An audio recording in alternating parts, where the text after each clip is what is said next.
오늘은 출애굽기 24장 1절부터 3절까지의 말씀을 함께 보도록 하겠습니다. 출애굽기 24장 1절에서 3절까지의 말씀입니다. 제가 봉독해 드리겠습니다.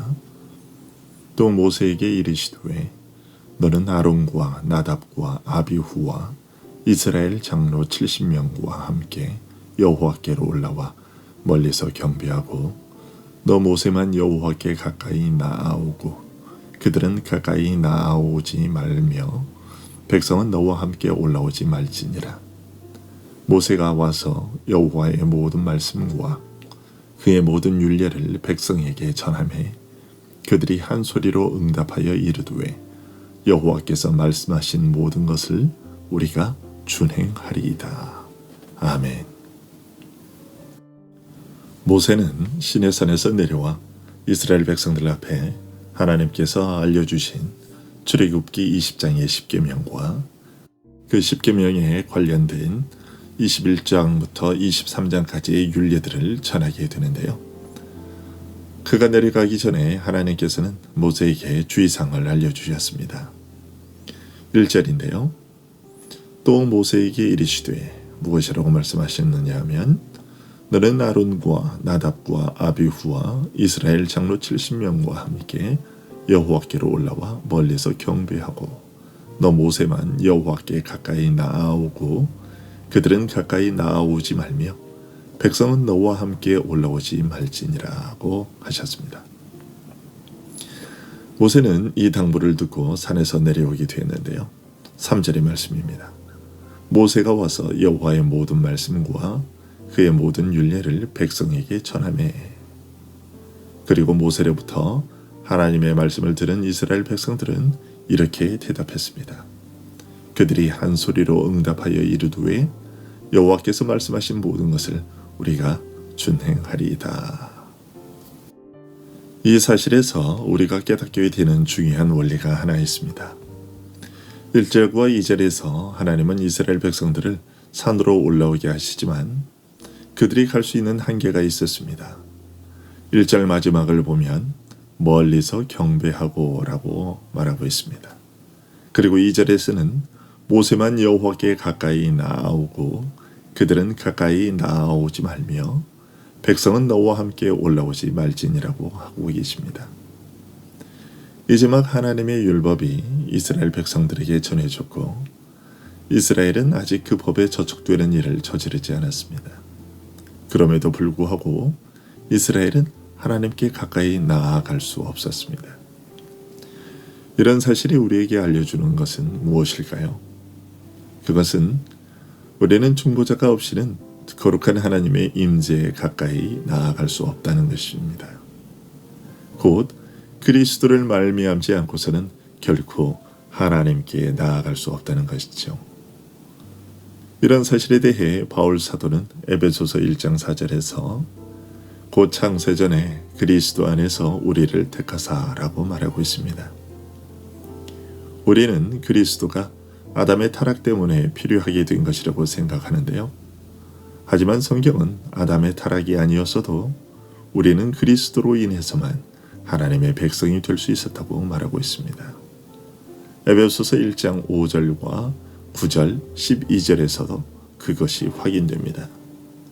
에베소서 1장은 우리를 예정하사 예수 그리스도로 말미암아 자기의 아들들이 되게 하셨으니 라고 말하고 있고 9절은 그의 기뻐하심을 따라 그리스도 안에서 때가 찬 경륜을 위하여 예정하신 것이니 라고 말하고 있습니다. 또 12절에서는 이는 우리가 그리스도 안에서 전부터 바라던 그의 영광과 찬송이 되게 하려 하심이라 고 말하고 있습니다. 또 요한복음 1장 1절부터 4절의 말씀도 이런 사실을 알려주고 있습니다. 요한복음 1장 1절은 태초에 말씀이 계시니라 이 말씀이 하나님과 함께 계셨으니 이 말씀은 곧 하나님이시니라 그가 태초에 하나님과 함께 계셨고 3절입니다. 만물이 그로 말미암아 지은 바 되었으니 지은 것이 하나도 그가 없이는 된 것이 없느니라. 그 안에 생명이 있었으니 이 생명은 사람들의 빛이라. 이 말씀은 제2위 되신 성자께서 성부와 함께 우리를 지으셨다는 사실을 알려줄 뿐만 아니라 인간의 타락 이전이나 그 이후에도 언제나 우리가 그리스도 안에서만 하나님과의 교제를 누릴 수 있는 존재라는 사실을 알려주고 있습니다. 그러니 우리의 머릿속을 채우고 있어야 하는 것은 언제나 그리스도이십니다. 그리고 오늘 본문 2절을 보면 모세만 하나님의 임재 안으로 들어갈 수 있는 예외적인 인물이 되었는데요. 그것은 모세가 다른 백성들보다 어떤 탁월한 용건을 가지고 있었거나 개인적으로 특권을 부여받을 만한 조건을 가지고 있었기 때문이 아니었습니다. 다만 모세가 하나님과 그의 백성들 사이에 지명된 중재자였기 때문입니다. 하나님께서는 이런 모세의 모습을 통해 장차 하나님 자신과 그의 백성들 사이에 중보자로 나타나시게 될 그리스도를 미리 보여주신 것입니다. 이 사실에 대해 사도 베드로는 베드로전서 3장 18절에서 이는 우리를 하나님 앞으로 인도하려 하심이라고 설명하고 있습니다.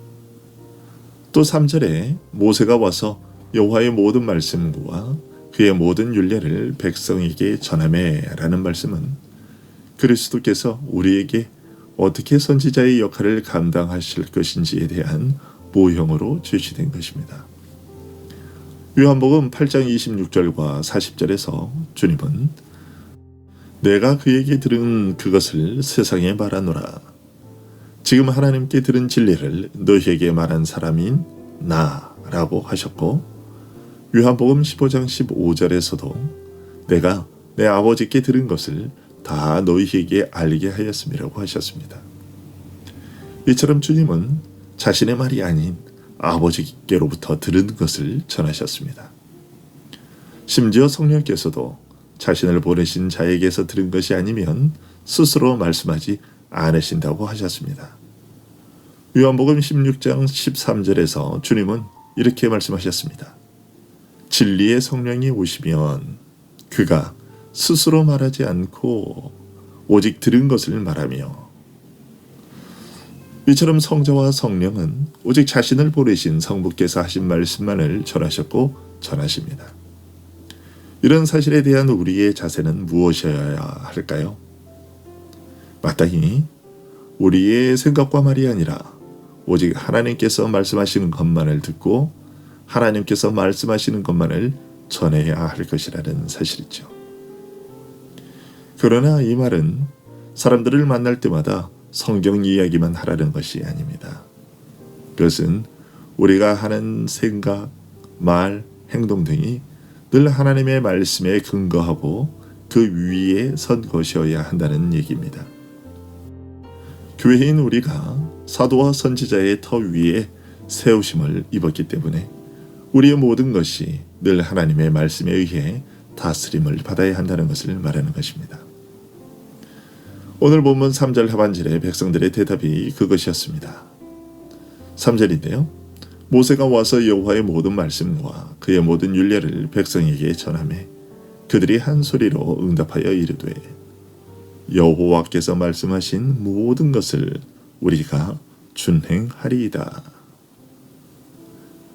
우리가 하나님의 말씀을 보고 들을 때마다 가져야 할 자세가 이것입니다.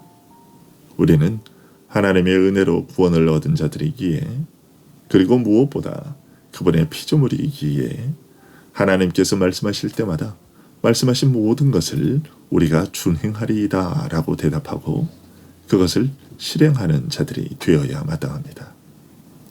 그래야 하나님이 진리이시며 생명 되신다는 것이 사람들에게 설득력 있게 전달될 것이기 때문입니다. 하나님은 보이지 않는 당신을 알려주시기 위해 말씀을 주셨습니다. 모든 피조물이 그로 말미암아 존재케 되었고 존재하고 있음을 알려주시고 우리의 경배를 받으시기를 원하십니다. 그러나 거짓의 아비인 사탄의 유혹에 속아 사람들은 하나님의 존재를 부인하며 믿지 않습니다. 그런 세상에 하나님의 존재를 증명하는 도구가 바로 우리 그리스도인들입니다. 사람들은 우리의 행위를 통해서 하나님의 말씀이 참인지 거짓인지를 판단할 것입니다. 말로서는 하나님이 우리의 유일한 기쁨의 원천이라고 하면서 그 하나님으로 만족을 누리지 못하며 다른 사람들에게는 하나님께서 우리의 삶을 책임지신다고 염려하지 말라고 하면서 정작 나는 염려, 걱정, 근심 속에서 산다면 세상은 하나님께서 우리에게 전해주신 성경의 말씀들과 그 말씀들이 증명하는 하나님을 믿지 않을 것입니다. 주님은 승천하시면서 제자들에게 성령이 너희에게 임하시면 너희가 권능을 받고 예루살렘과 온 유대와 사마리아와 땅끝까지 이르러 내 증인이 되리라고 하셨습니다. 증인은 본 대로, 들은 대로, 경험한 대로 말하는 자이지요. 그러니 우리가 들은 하나님의 말씀이, 복음이, 그리스도가 참이라는 것이 증명되기 위해서는 우리의 말과 삶이 일치해야만 하는 것이죠. 그것이 하나님의 복을 누리는 길이자 그리스도로 말미암아 구원 얻은 자로서의 마땅한 삶의 모습입니다. 오늘도 하나님의 말씀대로 준행함으로써 세상의 빛과 소망이 되는 그리스도가 증거되는 하루가 될 수 있기를 소원합니다. 기도하겠습니다.